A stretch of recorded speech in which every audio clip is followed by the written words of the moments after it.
Ladies and gentlemen, it's time for Dante versus Clive, Devil May Cry versus Final Fantasy 16.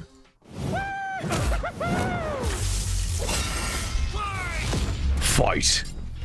Dante versus Clive.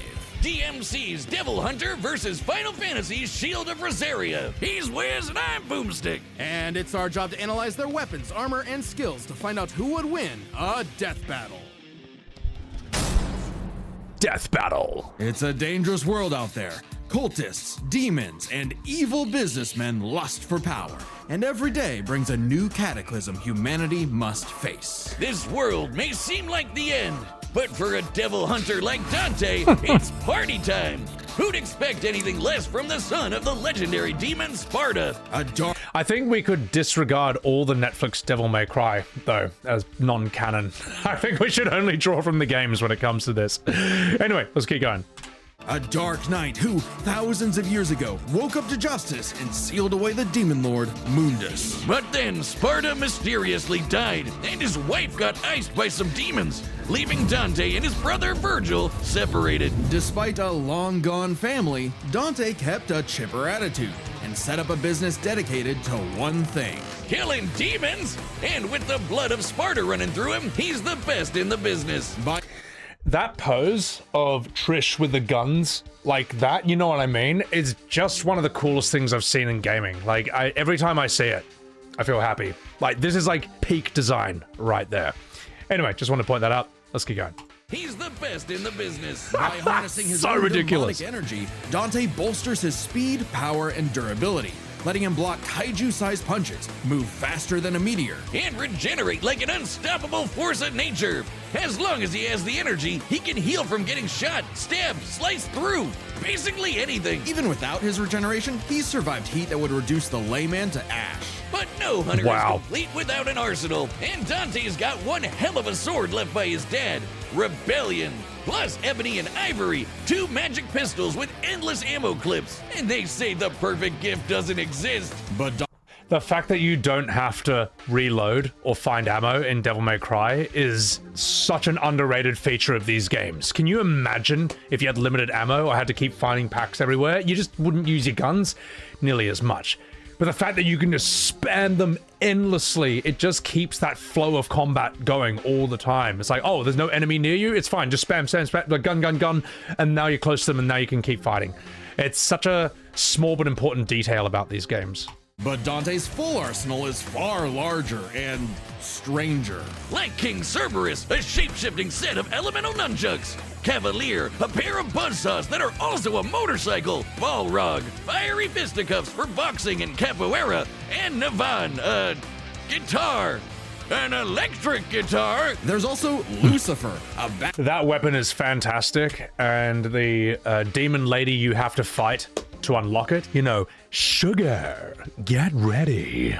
10 out of 10 voice acting performance. Good stuff. All right, let's keep going. A backpack of endless laser swords that Dante got after slaying... Actually, we never see how he beat Lucifer. Yeah, you know someone's a badass when they off-screened the actual devil. Then there's my fave, Dr. Faust, a sentient hat that turns Dante into basically Oh my god. Oh, it shoots crystallized demon blood. Dante needed this and much more when he got a... Yeah, with that hat, I beat Cerberus by just throwing heaps of hats on him. It looks so dumb. This huge 3-headed dog with like tiny little hats on his head when he died. It's a pretty funny weapon. When he got a warm welcome from the brother he thought long dead. In a twist of fate, Vergil was alive, but went down a very different path. While Dante was partying, Vergil studied the blade, seeking the power he needed to exert his will, even if it meant killing his own brother. Something he came close to doing in their first meeting. But the defeat only spurred Dante's awakening. He learned to teleport using Trickster, slow down time through Quicksilver, and double-team foes with Doppelganger. With a slick pose and the right timing, he can Royal Guard dang near anything, then use the absorbed energy to armor up as a dreadnought. And then there's Devil Trigger, a super form Dante achieves through his supernatural power. By tapping into his inner demon, Dante can fly and gains an enormous boost in speed and power.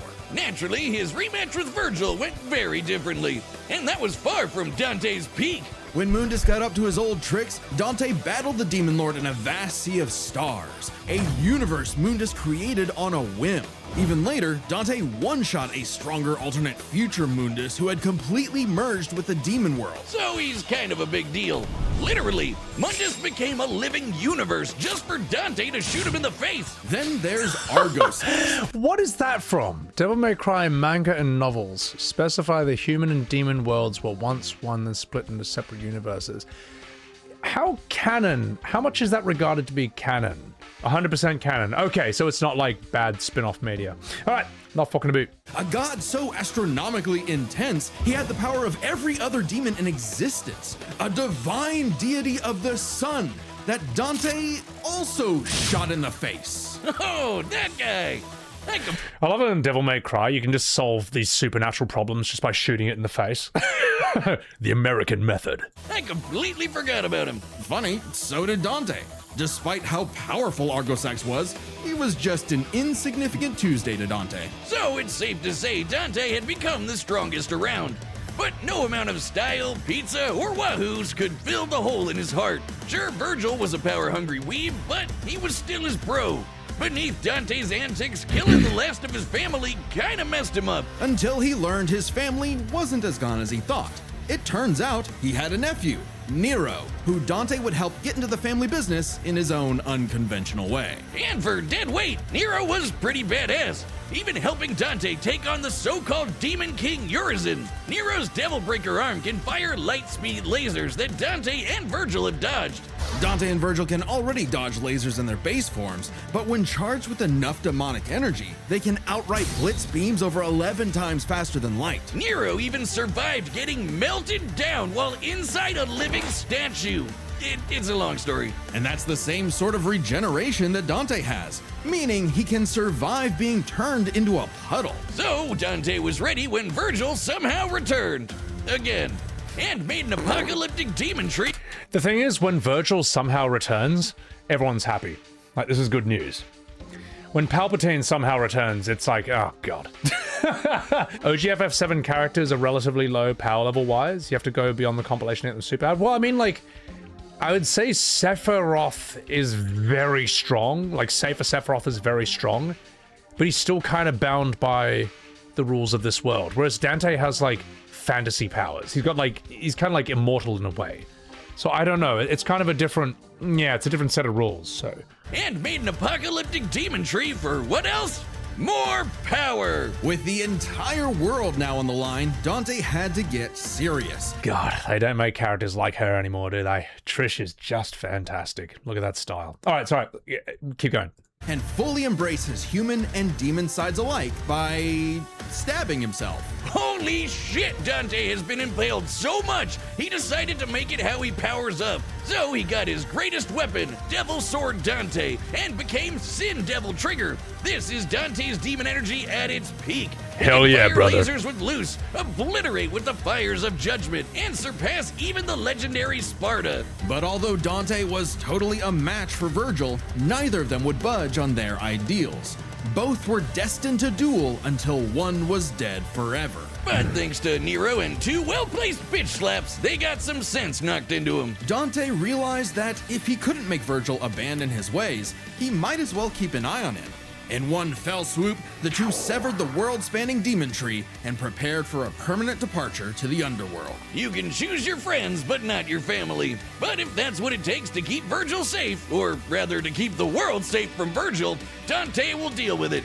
Fuck, this game, Devil May Cry 5, was so fun. It just was pitch perfect when it wanted to be serious or intense, and it never forgot it was a game.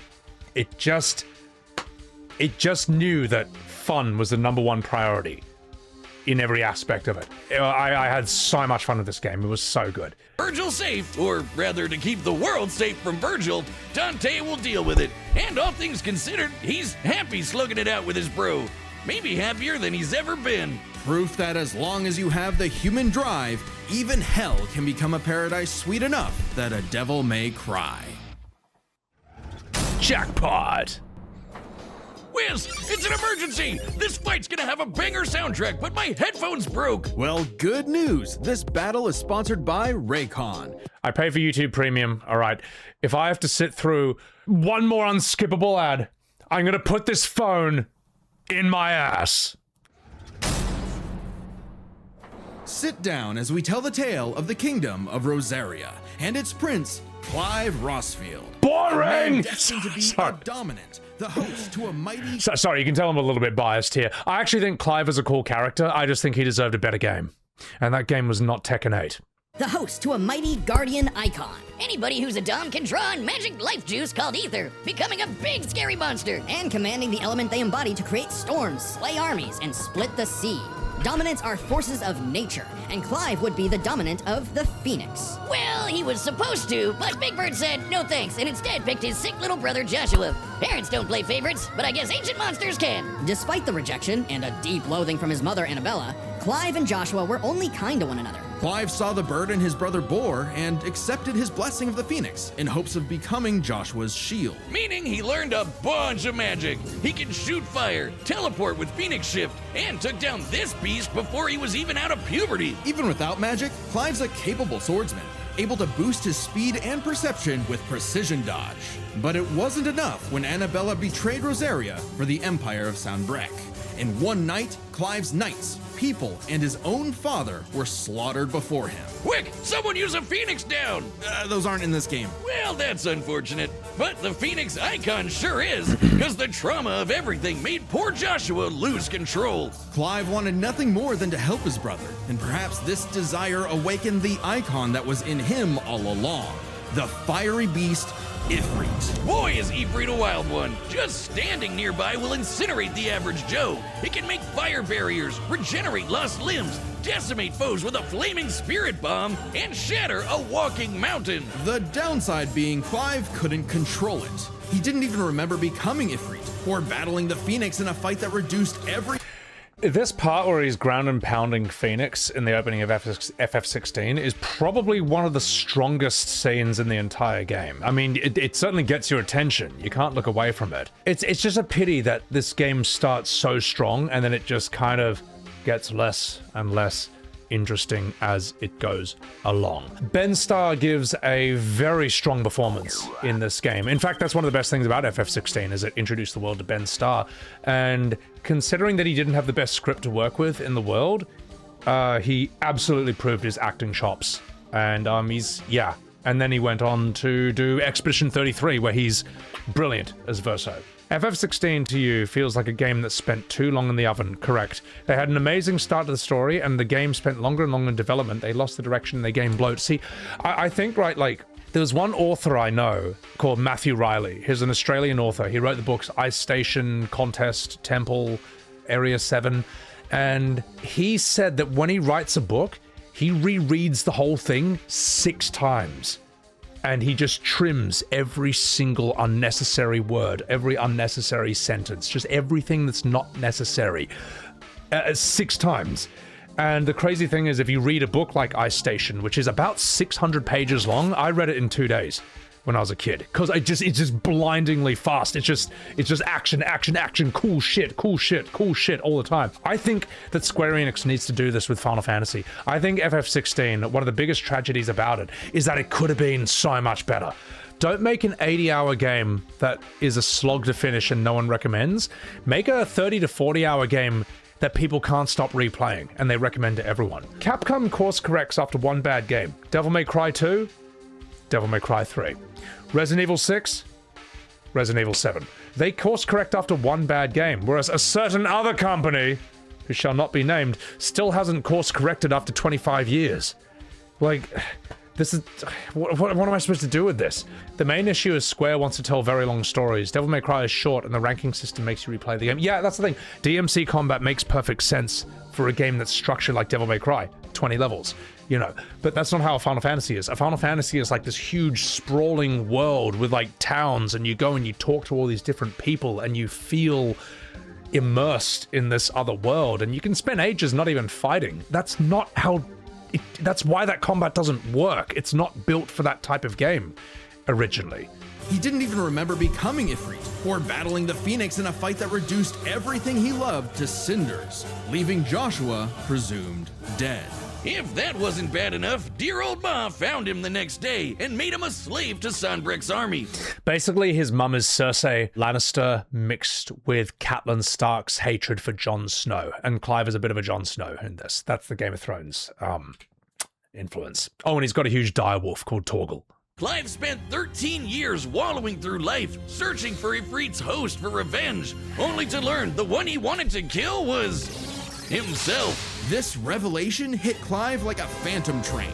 He thought death was all he deserved for taking the lives of Joshua and so many others. Even so, there was a light at the end of the tunnel.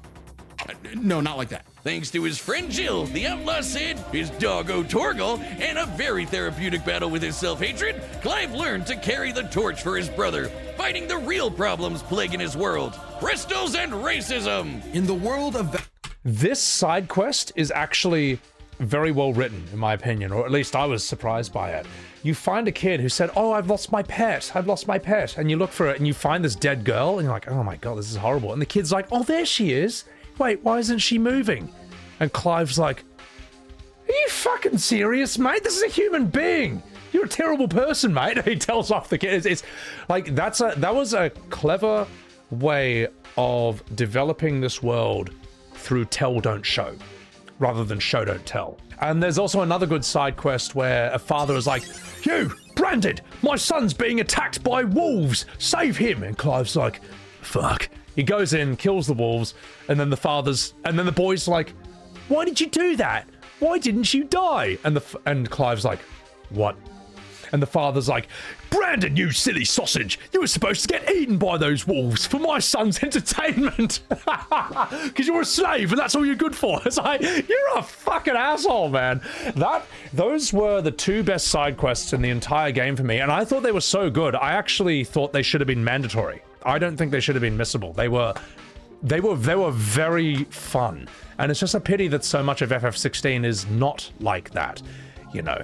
Anyone who says that I'm being unfair on this game or I'm trying to hate it, no, I'm not. If it does something good, I'm gonna praise it. I'm gonna say what it did well. Why are those two quests I described not in the main game or not mandatory, but why is there a main quest for Clive to go to the shops and buy garlic?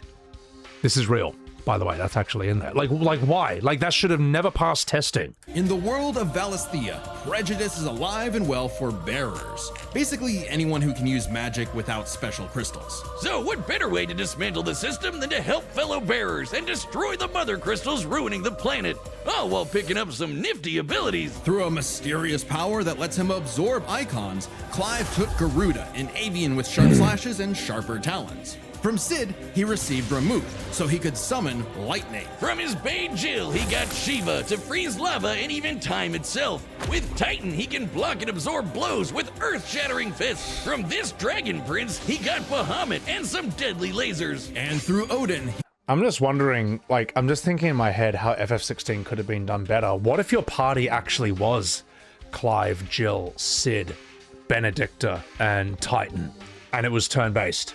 And each of their limit breaks were built around the icon they could turn into. And then you fight against really intense enemies with that party.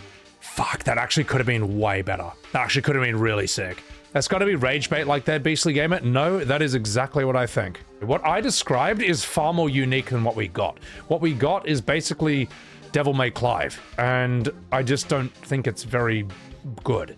I think it's a bad idea in its foundation, and then I don't even think it was executed that well. So yeah, that's not me trying to rage bait, that's just like my honest opinion. And through Odin, he can slow the flow of time and slice apart the fabric of space. Looks familiar. With these powers, Clive stepped up to lead the bearers, and even reunited with... Yes, Clive has Vergil's Judgement cut end. The difference is that when Clive does it, it's just like a wet noodle. It's not really epic. It's just kind of like he's just slapping the enemy about.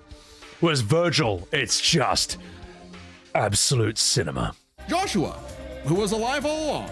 Surprise! Clive spent 5 years freeing the land and became hot as hell while doing it. Well, no, not well, Yeah, that way, but also through Ifrit. By using part of Ifrit's power, Clive can set himself aflame, activating Limit Break to boost his abilities. But Limit Break is far from Clive's limit. After absorbing the Phoenix essence from Joshua, he became Ifrit Risen. Now fully in control of the monster that had tormented him, he embraced his role as a shield for his brother and friends. Just in time to battle in space, block a planet-wiping blast, and overpower this dragon at the speed of light.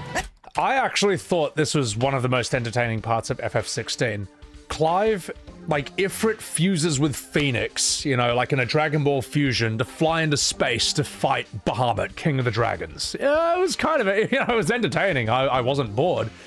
I'm not going to praise it for its gameplay, but I thought the idea was very cool. That's no exaggeration. Ifrit Risen is literally stated to move at light speed. Not surprising when Clive has intercepted lasers over 3 times faster than that, and overpowered Omega, a god-slaying weapon that can destroy, and I quote, all of creation. But what made Clive strong enough to do all this? You know, besides the majestic man cleavage. Turns out Clive's birth was orchestrated. He was intended to become the vessel of Ultima, an ancient, all-powerful being that created humanity, but abandoned them after they developed free will. Meaning everything that happened was the fault of one person. God, the bastard! But Clive wouldn't be a puppet. If God was in the way of humanity's freedom, then God was gonna die. Easier said than done. No shit! Ultima was stronger than anyone Clive had faced, able to warp all of reality to create a universe. But Clive had a secret not even Ultima foresaw. Over his journey, he developed a special state of mind, Logos. It's amazing how forgettable so much of this story is, and I wonder if FF16 would have worked better if it stayed at its sort of Game of Thrones political intrigue level, rather than eventually just be like, and we're just fighting God again. I don't know. FF Tactics does something similar, but I think it blends the two of them better. I don't know. This game requires so many massive rewrites for it to really work. God, I don't know. You know what? Maybe we need FF16 remake. Everyone's a winner.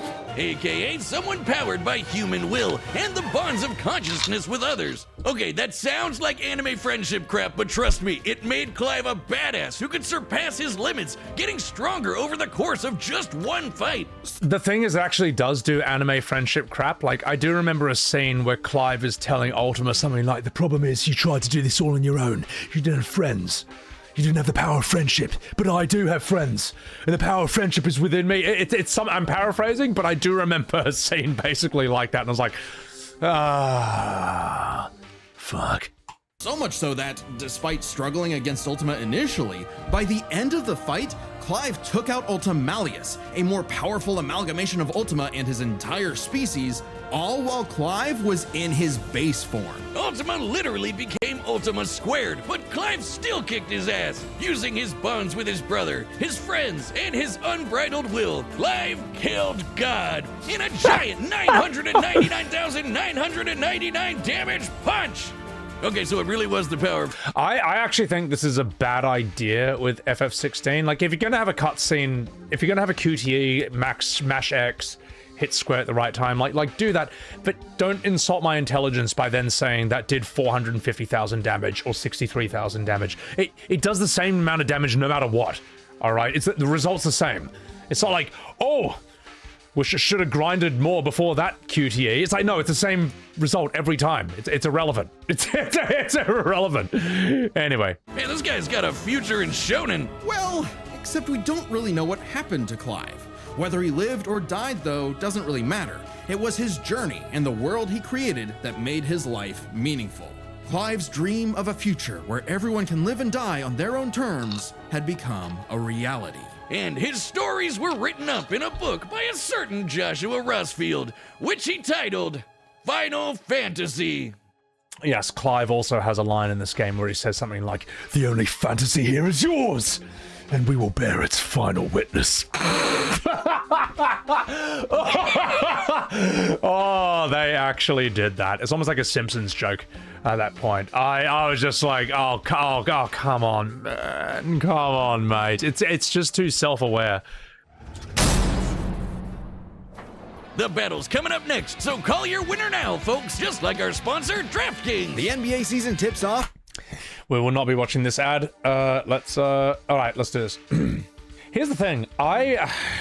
As much as FF16 can gas up Clive, I think Dante deserves to win more. All right, the combatants are set, and we've run the data through all possibilities. It's time for a death battle!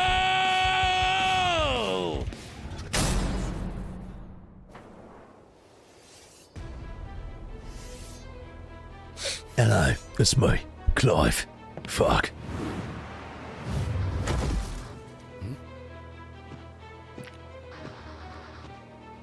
Hey, I heard your fiery friend is causing trouble, and I'm in the business of dealing with trouble. Leave now. I have a god to kill. The last thing that will stop me is a demon.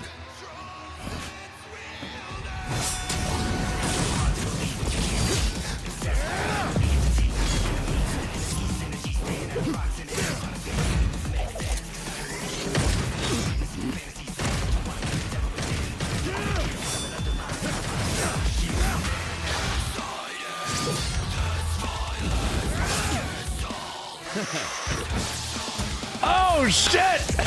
That's on now, boys. Let's rap. Do it, baby. Electric guitar time. Let's go. Fancy yourself a bard? Use. Missed opportunity for Clive to say, "You spoony bard." Anyway.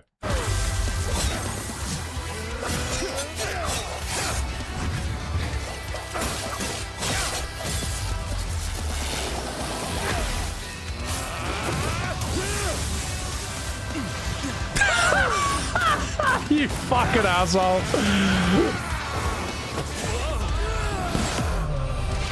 Oh my god, man.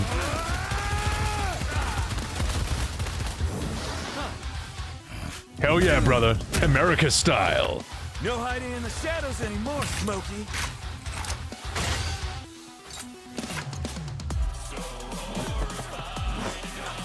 Time to see the light.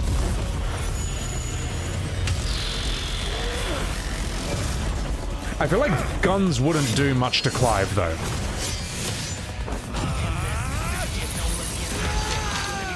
Hey, that's Nero's move. That's Nero's move, mate.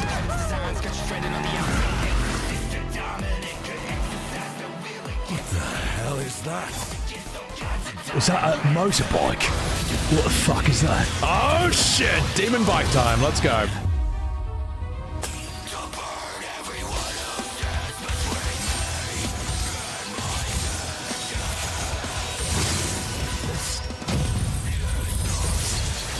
That's Vergil's move, mate. That's Vergil's move.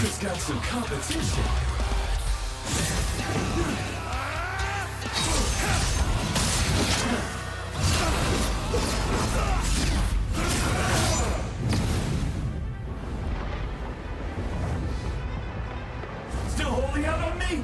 Let's see what your monster can really do. So the devil cries for more. Let's give him everything we've got. So the devil cries for more. Well, guess what? You're living in a fantasy, and it's going to be final. Here we go, boys. Come to me, Ifrit! Devil trigger.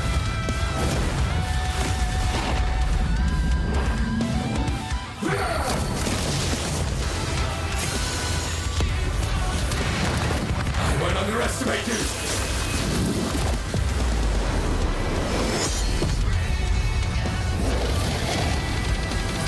Oh my god, double QTEs. Alright. Oh my god, he's gonna spirit bomb him.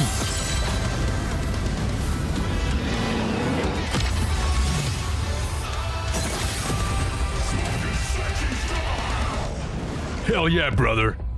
Smoking sexy style.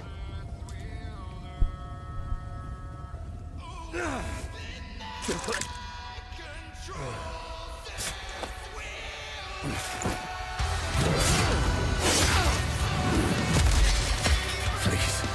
Just once. I need more.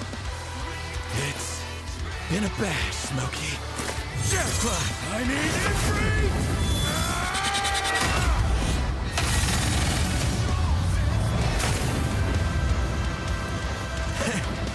Not bad.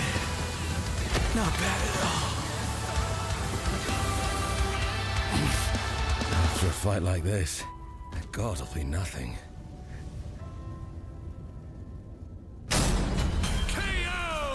Okay, that was a whole nother level of close, but I think we got the point. How much did Square Enix pay you? Okay, that was a whole nother level of close, but I think we got the point. This was not an easy call to make. Dante and Clive matched each other so closely it was hard finding a definitive advantage either had. This is best explained through 3 categories, starting with stats. Both Dante and Clive could easily beat up universe-busting threats. Mundus and Ultimalius could create universes at a whim, and Dante and Clive defeated them sans their own super forms. Dante and Clive could both consistently intercept lasers at faster-than-light speeds. And Dante could always amp up with demon juice to briefly outspeed Clive anyway. But Clive could match that by boosting his own speed and reflexes through precision dodge. Both were so beyond the pale that neither could definitively overpower the other. Still, given their crazy powers, you'd think one of their abilities would break the deadlock. Not so much. Dante and Clive could generally match each other blow for blow, be it to teleport, slow down time, flash freeze the other, block and absorb hits, etc. And Dante could survive the intense flames of Ifrit. He's dealt with heat like that before. Though Clive did not have a perfect match against Doppelganger, he did have more methods of manipulating time, both more reliable and abusable. I guess at the end of the day, we can let Clive have this one, because Devil May Cry 5 sold 12 million copies, and FF16 still hasn't broken 5 mil. Yeah, so, you know what, Clive, you can have this one. In addition to defensive measures like Ifrit's barrier to fall back on to outlast powers like Doppelganger. But their super forms evened out. Any edge Clive could get from, say, Limit Break or Ifrit Risen, Dante could match with Devil Trigger or Sin Devil Trigger. In the end, both have answers to most of each other's powers, making it still anyone's win. Which is why it came down to one major factor: endurance. Just how long could these two keep at it? While Dante's super forms could undoubtedly keep up with Clive's, there is an emphasis in story and gameplay that they expend a lot of demonic energy. The longest Dante has battled in Devil Trigger against someone his equal is about 6 minutes, and abilities like Doppelganger, Quicksilver, and Sin Devil Trigger burn through it even faster. Clive's time in Ifrit Risen isn't limitless either, but it can last longer, fighting for tens of minutes if necessary. But given how close this match is, it's vital. If Ifrit... See, as they talk, all I can hear are like dollar bills just like slapping into their bank account from Square Enix. I'm just messing. Or am I? If Ifrit Risen catches Dante outside of Devil Trigger, it's Or am over. I know what you're thinking. Dante's crazy tough. His healing factor's way better than Clive's. Clive can regen lost limbs, sure, but Dante can heal from getting reduced to a puddle. Couldn't he just tank Ifrit's attacks? Well, yes, but also no. This is where context is everything. While no doubt impressive, Dante's healing has been overcome in the past because it is tied to how much energy he has. Less demonic energy means a less potent healing factor. Like when he got knocked out for a month straight by Urizen, only surviving thanks to a constant source of demon blood. Hell, overtaxing demon regen is how Dante killed Vergil in the first place. Even if we assume Dante could get a second wind, it's always possible Clive could get one too, becoming even stronger from pure willpower, just like when he fought Ultimalius. So for as tough and persistent as Dante was, Clive was able to endure just that much more to get the final edge. The devil was in the details, but Clive's victory is no fantasy. The winner is Clive Rossfield. Next time on Death Battle. All memes and all jokes aside, I think you can actually argue that Clive would win that fight. I think you can argue that Clive would win that fight. But you know what? I still think Dante has the better game. Alright guys, that's the end of the video. I'm not happy about the outcome, but I would be happy if you like and subscribe and catch me live on Twitch. Ubu Sugoi, get out of here. I'm working here.